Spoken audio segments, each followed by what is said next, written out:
வெளிப்படுத்தின விசேஷம் 22ஆம் அதிகாரம் 20வது வசனம்.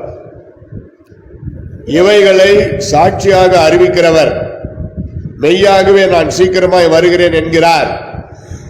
ஆமென். கர்த்தராகிய இயேசுவே வாரும், கர்த்தராகிய இயேசுவே வாரும்.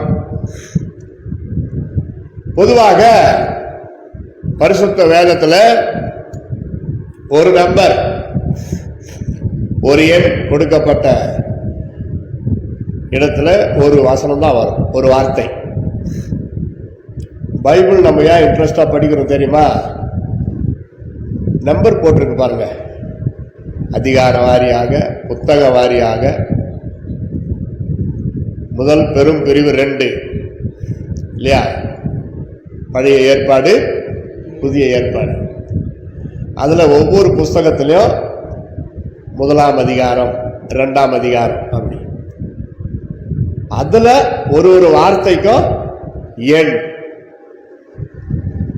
கொடுக்கப்பட்டிருக்கிறதுனால நம்ம ஈஸியா படிக்கிறோம்.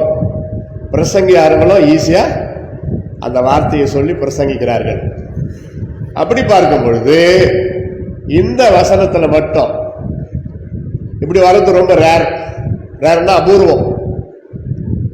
ஒரே நம்பர் கொடுக்கப்பட்டிருக்கிற ஒரே வசனத்துல 2 பேருடைய குரலை பார்க்கலாம். அதை கவனிச்சு பாருங்க.